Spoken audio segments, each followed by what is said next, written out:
Hey everyone, welcome back to Her Story, or Her Story Community Voices.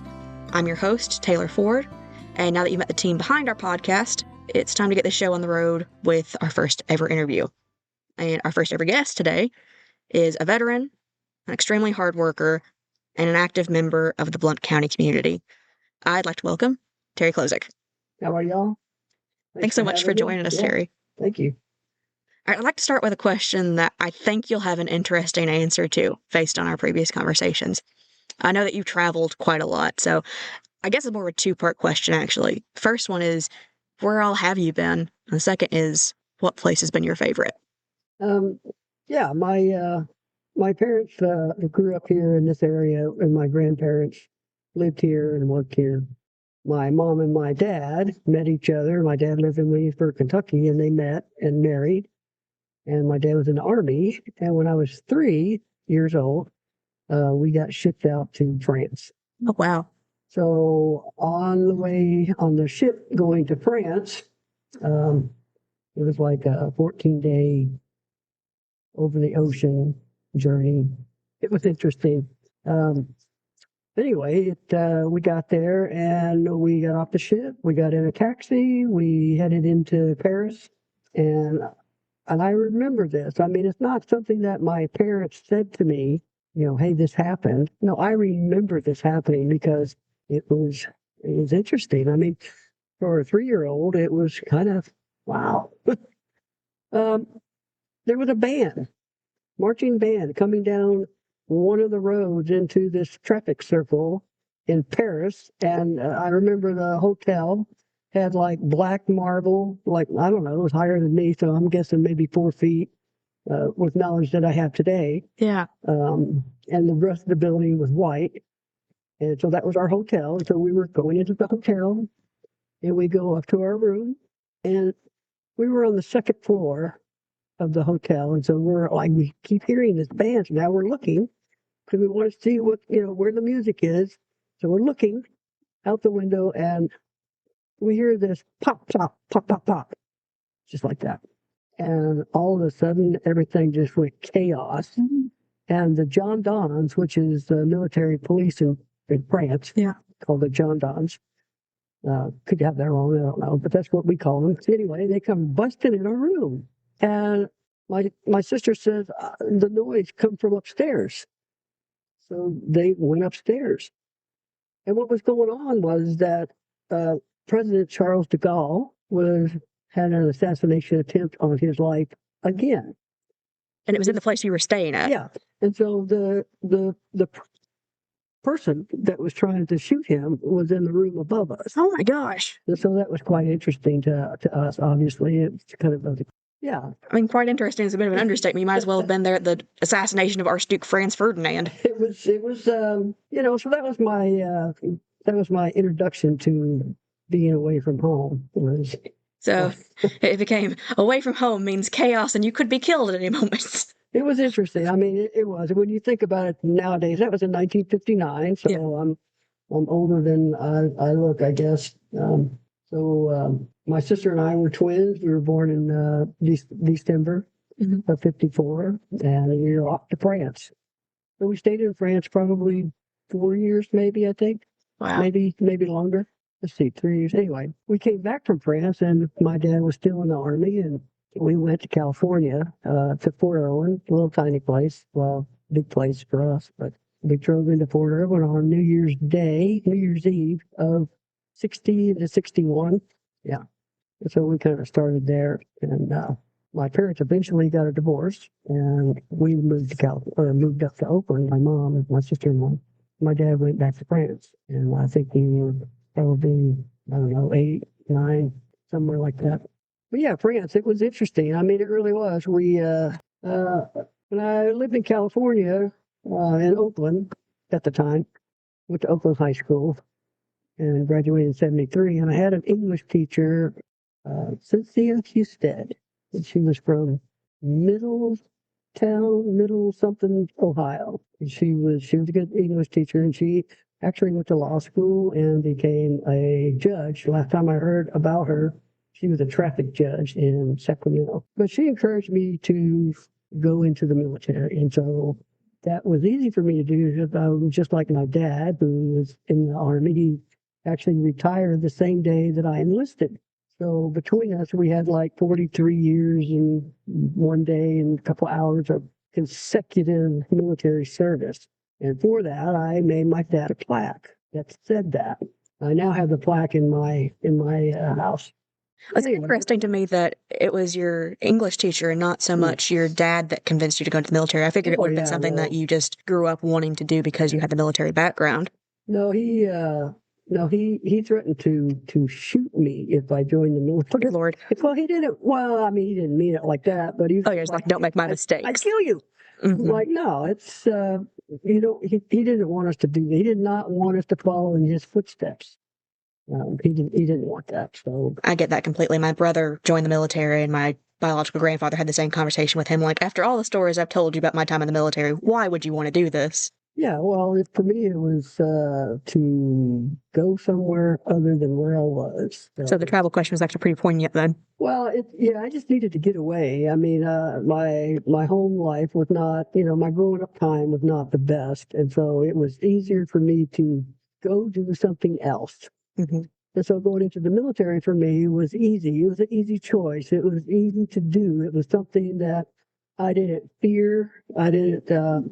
I knew I could do, even with all my flaws and lack of education or whatever. And I decided I was going to do it. And so I went down and I tested for the military and for the Air Force. And everybody said, "Oh, the Air Force is really hard. You don't want to do it. Go in the Army." And I'm like, "No, I definitely do not want to go in the Army." Because the Army was, I wasn't about jumping out of bed at 30 in the morning and putting on and go running 5 miles. I wasn't about that. I'm glad you clarified that difference, because as a newbie to anything military related, I'd never have known what the differences are between the way they're trained. I know that the Marines are traditionally considered like the most hardcore, but I don't know anything beyond that. Well, I mean, there's a lot of jokes about different branches of service. I mean, there really is. It's like, and yes, the Marines, they probably train the hardest, but Army does as well.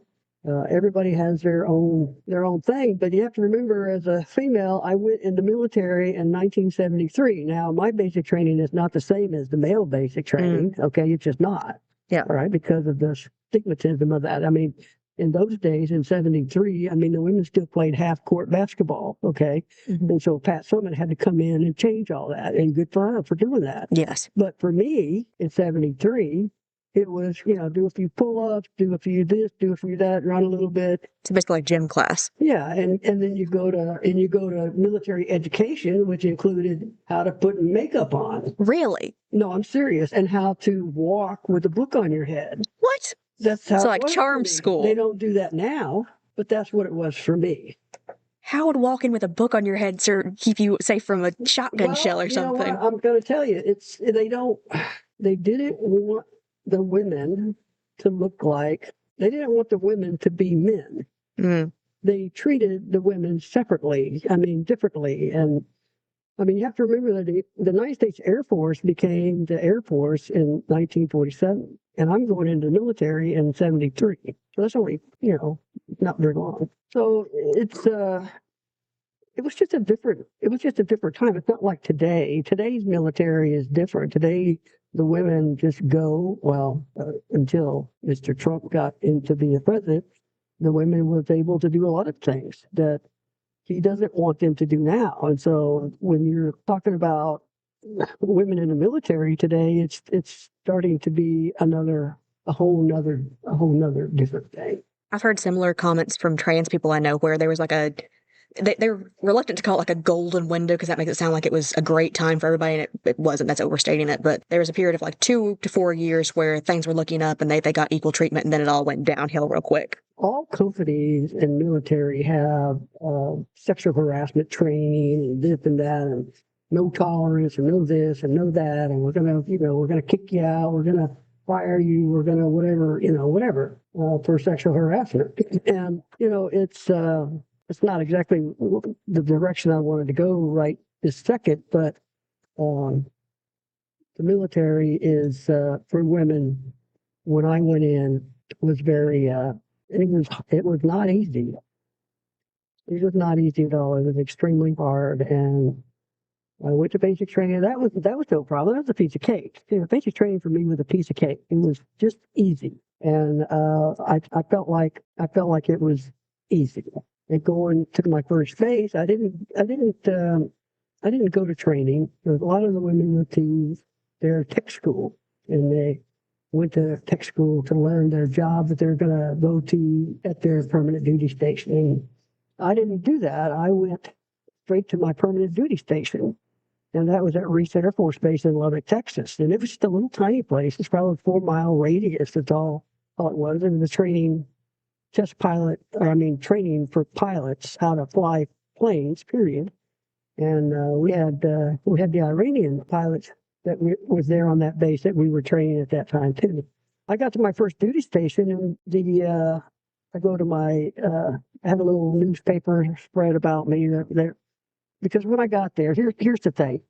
When I got to Reese Air Force Base, I was the first single female on Reese Air Force Base, period. And because of that, they didn't have, there was women there in the military, but they were married or they lived off base or whatever. But I was the first single woman to come there, and they didn't have a place for me to be. So I stayed in transit quarters for a couple of days or whatever, and then I ended up going off base and living in Captain Shawley's house, who Captain Shawley was the commander of the WAP, women in the military, WAP, women in the Air Force. She was the commander. And so here I am. Now I'm staying with a captain. I'm an airman basic. I don't know nothing. And I have to stay with the captain. And I stayed in her private house for probably 7 days, a little over 7 days, before they got a room ready for me to be in the barracks. I'm sure that felt like you'd skipped several ranks in one step. It was awkward. To say the very minimum, it was awkward. And so, but we did it. I just said, it was stressful, but we managed it. And so then when I finally got to go to the barracks, I could relax a little bit. Yeah. But it was still interesting. So in that, I was also the first female in my squadron. So I was in civil engineering, and I was a heating specialist, or a boiler operator. And I don't know nothing because I didn't go to tech school. Yeah, you're coming to this brand new. I came in brand new, so I know nothing. I have to stay with a female captain, and now I'm brand new into a squadron with no other women. And I didn't even have fatigues at that point. I had the old field uniform, which is the blue, slacks and blue shirt, and I'm going to work on greasy boilers to do that. It was pathetic. It just really was. I just felt really odd. And so, but I learned, the guys got to, they got to know me a little bit, and it wasn't, I wasn't that uncomfortable about it. And, I was just always looking around, but I wasn't very uncomfortable. And so one day this captain calls me into his office, and, Herman Klozik, seems like we have this new medical paper for you. I'm like, really? So she says, and he holds this paper up, and it's a medical profile paper, and if you ask anybody what a 4F in military is, that means that you're being medically discharged. You're unfit to perform your duties as a 4F. Where did this come from? Why did you get this? You're exactly. So, and I said, oh, that's interesting. He says, looks like we're going to medically discharge you. I said, really? I said, can I see that? And so he handed it to me. I said, thank you very much. And I got up, and he said, hey, where are you going? That's my only copy. I said, well, that's unfortunate. I'm going to see the commander. And out the door I went. And I marched the whole way from the shop areas all the way to the administration building. And I walked into the admin building, or admin room, and I looked in the trash can, and I happened to notice my training records was in the trash can. That's supposed to be in the shop where I was assigned. But it's in the admin trash can. So I pulled it out of the trash can, and I threw it at the admin, and I said, I'm not out yet. Wow. And I walked into the commander's office. They're like, hey, you can't go in there. I said, watch me. So I went into the commander's office, Colonel, and I reported. I said, sir, I'm here to tell you that I'm going to see the IG, and I'm going right now. It's Inspector General. So I went to the IG, and I walked into the IG's office, and I sat down, and I waited, and I waited, and I waited. And then here pretty soon, this captain comes out of his office, and he says, "You are Terri Klozik, and I know why you're here." I said, "Really?" It was interesting. It was all interesting to me how that all came about. And so I get into, he said, "Come on in." So I get in his office. He said, "What is going on?"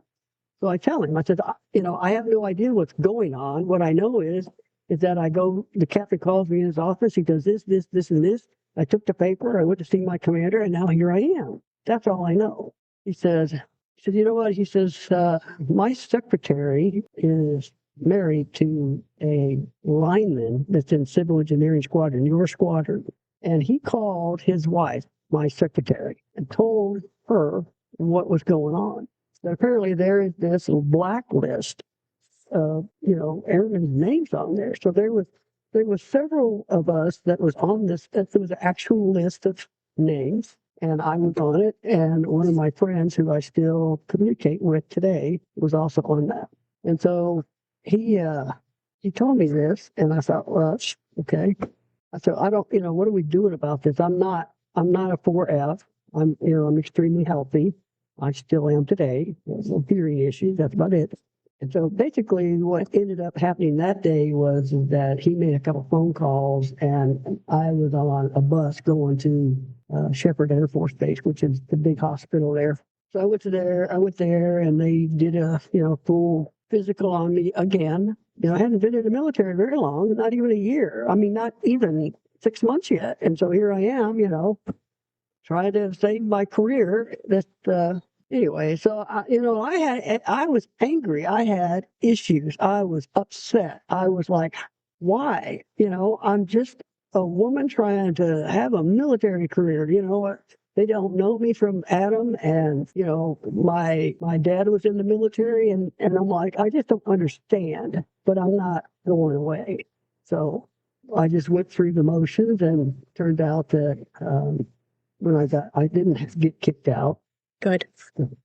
The captain that created the form, he was asked to retire, and the master sergeant that helped him create the form was asked to retire. I mean, they get their retirement. Okay, that's fine. But at least they're not part of the problem anymore. But yeah, the problem was gone. And so the people that survived the list, everybody else got kicked out for whatever reason. You never found out? No. Nor did I ever find out because the man that's his wife that worked for the IG, that person, I never knew who that person was. I just know of him because of what the IG has said to me. I didn't know his name. I didn't know anything about him. Nothing. And so I owe him a great deal of gratitude. Thank you. If you're hearing, thank you. Following up on all that, I'd say it took a lot of bravery to confront your commander like that and to address the inequality you were facing and the blacklisting. But I don't know, based on what you've said so far, it sounds like that's just who you are, that it wasn't a choice you made. It's just part of how you are as a person to do that and speak up for yourself. Well, you have to stand up for yourself because there's nobody else that's going to do it for you. That's a very good point. It's interesting to me. I come from a place of privilege, and I know that, but because of the way I was raised, I'm very used to, even now in my 30s, thinking, oh, my mom and dad can help me, or my friends can help me, or somebody can help me. And it sounds like either because of your experience growing up or just experiences you had even later in life, you realized a lot quicker than I'd say most people do that you're the only person you can rely on at the end of the day. At the end of the day, growing up, I had my sister. I have a twin sister, and we depended on each other quite a bit. But the older we got, like in high school, she married and went away. She ended up in Japan, and I went into the Air Force. And she married a guy in the Navy. And so that's why she ended up in Japan, and he was assigned to an aircraft carrier, and I went into the Air Force, and off and away I went. And so I didn't have her to depend on anymore, so I had to take care of, I had to do it for myself. And it was easy to do because my sister and I, we didn't always get along, so. Even if you had, you were on a base, you couldn't really call her and say, help me take care of this. No, not really. But we came from an abused family, dysfunctional family. So we learned very quickly to take care of ourselves. And so going into the military for me was to get away from the abuse and the dysfunction. I wanted to go do what my dad did. He went into the Army. He kind of showed me the way, but I didn't want to join the Army. And we talked about that already. The Army was not for me. I wasn't getting up at dark 30 in the morning to throw on a big field pack and go run 5 miles. That's not, I'm not doing that. I'm still not doing it. I never did that. You gotta be a special kind of dedicated or insane to be willing to do that, I think. That's a little bit more than I was wanting to take on. Yeah. But having said all that, for me, the Air Force was really a blessing in disguise because I did manage to stay in. It wasn't like I said earlier, it wasn't easy. I did have a few people along the way and that helped me. Some people helped in the background, and some people helped up front where I knew about it. And I did I got promoted out of cycle. That's you hear about that a lot. Oh, so and so got promoted in the field in Vietnam, and that's because nobody else was around to be promoted. Mm-hmm. So they promoted that guy or that gal, and that's more out of necessity than anything else. Yeah, but my promotion was different. It's kind of, to me, I felt like it was like winning the lottery. So on my base, there was 7,000 men or women that were eligible for this one promotion, one person out of 7,000. And I was selected for that promotion. And it was because of the work that I did in my field, which at the time was readiness, disaster preparedness. I created, I guess I didn't create it, but I suggested for the people that wrote the programs. We were a test base for a new program that the Air Force was taking on for our squadron. And so I was able to ask them to write a program to where it would help me in what I needed to know. So, for example, I took care at that point in time, I took care of like 500 people's training records. So each person had to be trained in so many different categories: M16, first aid, rapid runway repair, all these different things that it takes to be combat ready. I had to make sure that each person was trained in all of those categories. Well, to keep up with that, along with shot records and dental records, etc. But to keep up with that, I needed a program that helped me to do it at a finger touch. It needed to be immediate. I wanted to calculate all of what I inputted right now, because at the end of the day, or at the end of the month, it helped me to generate a classified report that went to the Pentagon that said what our readiness ability was. And so because of that, and a few other things, put the neighbor's house out that was on fire. Yes, you mentioned that when we were talking about this previously. You've put out, 2 fires? 2 house fires and a forest fire. Wow. Well, not single-handedly on a forest fire, obviously, but I was part of that. It would be quite impressive if you put it out by yourself. Yeah, no, that, but yeah, this promotion was, it really helped me to stay longer in the military, and that was the whole point. I mean, I wasn't a very good test taker, and the whole point of the one, but I don't even know if they still do that anymore, to tell you the truth. The testing or the in-process promotions? It's in the Air Force, it's called a step promotion, and it was designed for people who had problems taking tests. So you have to be promoted to the next step. You have to take a test in your field and in the military education, Air Force education. And I had issues with that because, one, I'm dyslexic, and it's hard for me to get that right, which is why I needed that program to help me count the numbers. You mentioned a few things a second ago that, well, you answered a question that I was going to ask. I'm really impressed that you put that in there, because earlier in the interview, you mentioned that it was easy to join the military, but not quite so easy to stay. And I think that you just summed up very quickly why that was, because escaping an abusive family, you would do pretty much anything to do that. And the military was an easy route. It was easy. Yeah, it absolutely was. And it makes sense that with the experiences you had as a woman, and especially being not a great test taker, having dyslexia, having maybe the odds stacked against you, that even though it was an easy choice to join, wasn't always easy to stay. No, there's, when I was in Korea the first time was in 79. And I'll just tell you this, in 1979, South Korean President Park was assassinated. You've been around several assassination attempts, it sounds like. I didn't do it. he was assassinated by some infiltrators and some people of his own people, and I'm not sure all the details. But what happened is that the North Korea president had promised that his son had promised that if the South Korean president was killed, then they would attack South Korea.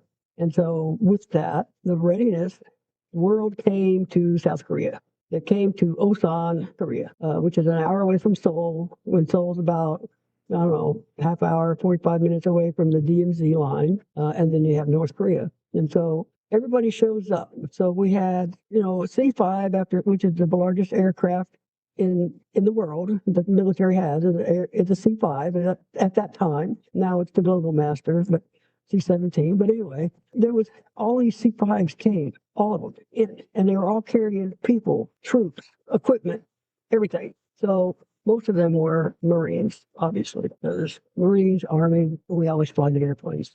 But anyway, so they come, and so where do they stay? Where do all these people? 3,000 Marines? Where do they stay overnight? Well, in civil engineering, we have to build a base camp right in the middle of our Air Force base. So we build Tent City.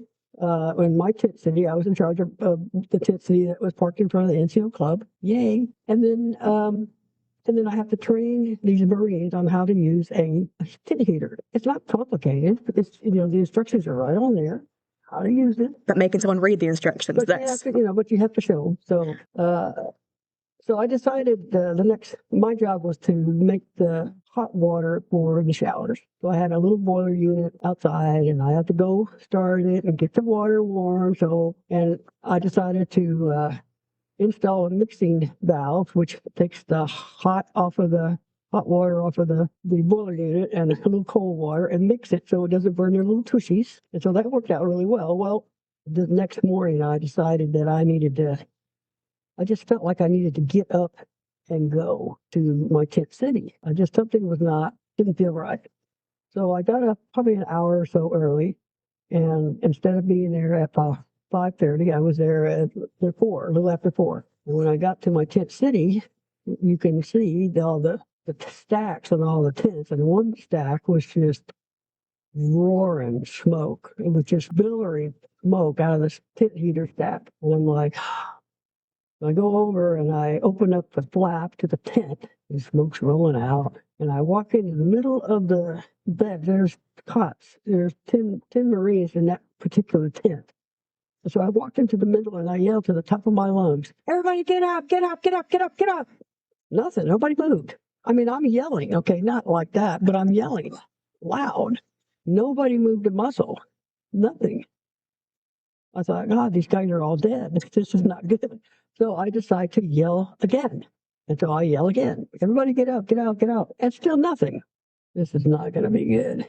So I walked over to the center of these cots and I reached down and I flipped one of the cots over. Just flipped it over. And the cot that I chose had the captain. Oh, wow. And he comes bouncing up out of his, he was mad. I'm like, "Get your men out here, get them out now." And so everybody piles out, and I'm like, God, what took them so long to, I mean, really? This is a new spot, I'm in a tent, I'm sleeping, I'm cozy warm. They had a layer of smoke above their cots, no more than a foot above their cots. So they're breathing in smoke. Is that why they didn't wake up with the smoke inhalation? I mean, I'm not an expert in that, but I would say if I had been on time as opposed to an hour or so early, they could have died. They would have died. And so, instead of kind of got yelled at for dumping the captain over, I'm like, well, okay, he's alive. So that's technically 3 fires that you helped rescue people from. Well, yeah, it wasn't on fire. It could have been. It would have been. I mean, I reached over and turned it off. I mean, it was cherry red hot. The whole tent heater, which is fired up with kerosene. So it was cherry red hot, and you just reach over, turn it off, and open up all the flaps and air the place out, and off we go. Next day they didn't have any problems. The next day they figured out how to use it. They walked away. I walked away. Everybody was safe, but I never got any thank you. I didn't get a thank you. I didn't get a pat on the back. I didn't get a job well done. I didn't get anything. I don't know. I just know that when I left I left Korea. We're only there a year, and I left Korea, and I went to Tinker Air Force Base in Oklahoma, and there. One of the things I did was I was project manager for a PME school, which was a 10,000 square foot building. And so in that, I was in charge of reservists from all around, from wherever they came from. A couple of them came from, units came from California and some from other bases, but they come in and we would build the buildings from the ground up, and my job was to make sure they had all the material to do the job, which means now I have to order all the material, and I have to watch the budget, and I have to do this, and I have to do that, and I have to make sure they have building and transportation and blah blah blah, and so everybody for 2 weeks, and then we turn around and we do it again. But at the end of our man days, so to speak, reserves run on man days. So we only get so many man days. We ran out of man days and the building wasn't done. And so I still have to have a building open in October, and it's like August, and I don't have any man days for the rest of the year. Well, that's not good. And forgive my ignorance, did you say PME? Yeah, professional military education. It's for young NCOs to go to what's called the NCO school, NCO Academy or NCO Leadership School. This was a leadership school building. So I had to go out to the other squadron or to the public, military public, and ask for volunteers who are not civil engineering people. Most of them came from the supply squadron or from the flight line, and they don't know how to do drywall or lay tile or carpet or whatever, put in light and run wire. And we're ignorant to engineering and construction. Yeah. So we have to bring them in, and so we spend 2 hours training on the project of the day, how they're going to do it. And then we supervise how it's done. And we built the school with volunteers for the rest of the way. And then on top of that, I had orders to go back to Korea. So I went back to Korea like 2 weeks before the grand opening of my school. So I wasn't even there. And my new commander, he got, a letter or call or whatever. Anyway, he came to see me. He says, "Hey, they want you to go back to Tinker for this grand opening of this school that you helped build." I'm like, "No, thank you. I don't want to go back." He's like, "Why?" I said, "Because it's a 26-hour flight and I'm scared to death to fly. No, I'm not going to do it again. The next time I fly that long, it's going to be going back home, back to the States to stay." So no, I didn't go. I did not go. But the school did open on time and under budget, and so I can be proud of that. And I got a few attaboys for that. Good, you finally got the recognition you deserved. You've had a storied career. It sounds like you were consistently the underdog, and you kept finding ways to get on top regardless. Yeah, well, yeah, that's kind of who I am. When you get beat down all the time, beat down, you have to, old saying, pull yourself up by your bootstraps. I mean, it's a true statement. It really is. You have to be responsible enough to take care of yourself and to move on. You don't usually forget all of the bad things. You don't forget those things, but you learn from those things. And so one of the things that happened to me when I was at Osan was an interesting place. President Park was assassinated. We had to build a tent city. We had this, we had that, but we also had a new NCOIC come into our shop. NCOIC? Non-commissioned officer in charge. Sorry. Gotcha. And he outranked the boss that we had the whole time I was there. He outranked him, so he became the new boss. We'll call it that. And one day I was in the tool room by myself, getting some tools that I needed to go do a particular job. And this new boss steps into the doorway of the tool shop, the tool room, and he closes the door. And he says to me, "I see how you look at me. I see your eyes." And so he gets a little closer, and and so now it dawns on me that he's wanting more than just to find out what I'm doing, what I'm getting for my job. He wants more. And I hadn't had that experience before, and I wasn't really sure what I was going to do. And I couldn't go anywhere because the tool room was a small space, and so there wasn't really anywhere to be or to go because he was between me and the door, and so I had nowhere really to go. Well, he gets a little bit more closer, and then the tool room door opened. Thank God. And in walks the old boss. How did that confrontation go? Well, he says, Klozik, you can go. I said, thank you, sir. Out I went. I never said anything about it. Nobody said anything about it. But the next day I come to work and the new boss has a black eye. He's all cut up. He's got bruises everywhere. His glasses are broke. And I looked at him and I looked at the old boss and I looked around the room and I'm like, oh, what's my assignment for today? I mean, yeah, that's one way to react to this. Wow. Yeah. So I guess the thing about that, and I do want to talk about that just for a minute because, women in the military or even in the civilian life, wherever the women are in a work environment is going to have some type of abuse, whether it be sexual abuse, mental abuse, sexual harassment, whatever it is, it's going to happen. And if you say that it has never happened, I feel like that is an untruth that is coming out of somebody's mouth because it does happen, whether you want to admit it or not. So I think the thing about it is, and I didn't know what to do at that moment, but I didn't have to know what to do at that moment because I was saved. But I thought about that for a long time. What would I do? I didn't have to go up the chain and tell people what had happened. I didn't have to do that.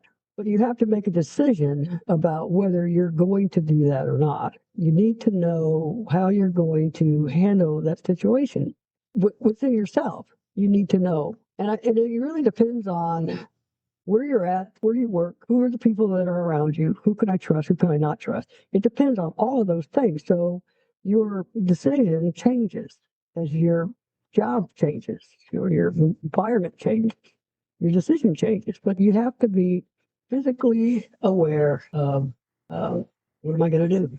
So it's a lot like that program you put together, actually, is that you have to have all of the variables accounted for, knowing how will I react both. I like that you said within myself, both internally, how am I going to deal with this, but also physically, what actions am I going to take? Listen, you know what? Life is like this. Life is like a baseball game. Okay, so you have 9 people on the field and you have a batter, and your job, if you're one of the 9 people on the field, is to decide what am I going to do when the ball comes to me. So in that, you have to figure out, okay, I've got one person on first base. I got, there's 2 strikes or whatever. You have to calculate. It is constant calculation. What am I going to do? And then next time the batter comes up, there's 2 outs and there's, nobody on base. Where am I going to throw the ball? Or obviously you're going to throw it to first base. But you have to think about where am I going to go with the ball if the ball comes to me? And so life is like that. It's constant. Figure it out. You have to know where you're at. You have to know your surroundings. It is not to say it's not about being paranoid. It's not that. People say, well, you're just being paranoid. No, I'm being cautious. I know life. I'm 71. I know life. Also, the same type of people who say that that's being paranoid, that'd be like saying if you had a fire extinguisher and fire alarms in your house, you're being paranoid. That's just having a plan in place for a worst case scenario. That's a plan in place. And so you have to have your plan in place. And so my last part of my Air Force career was disaster preparedness. And so I take disaster preparedness and take the disaster off and just put preparedness. And that becomes my environment. That becomes my life. I am prepared. Maybe not so much today, but I have a plan in place for my home, for fire. I have to have a plan in place there's a lot of things that you have to have plans for. You really do. I have plans for being a volunteer at one of the offices that we associate with. And so, what happens if somebody comes in with a weapon? What am I going to do about that? Where, the space is small. And so, but it has 2 doors. And so I can see the front door. You have to put these plans and scenarios, you have to play them out in your mind just for a minute. I'm not saying dwell on it. I'm just saying think about it. At least think about it. I agree with that. And it really isn't paranoia. And it's also, I feel like a lot of people, both men and women and everything in between, they have this thought that if you're, like you said, if you're thinking about this, you're dwelling on it. And that's not necessarily the case. And it's also not that you're making it your entire life.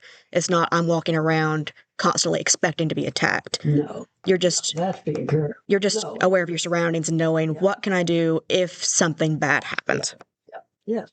what can I do? What will I do? What do I need to do? Well, the first thing you need to do is not panic. That's the first. And I think that having a plan in place helps with that, because if you have actions in your brain that you can go to in a moment's notice, you're not panicking, you're not making rash decisions. You're going, okay, step 1, this, step 2, that. Yes. Yeah. It's interesting you bring that up, because another question I had for you, I think that the first defense a lot of women make for those situations is to act nice or agreeable. I know that I'm prey to that myself, that one of my defense mechanisms anytime I'm meeting someone new, just in general, and part of it's being, raised in the South, part of it is just I'm a people pleaser by nature.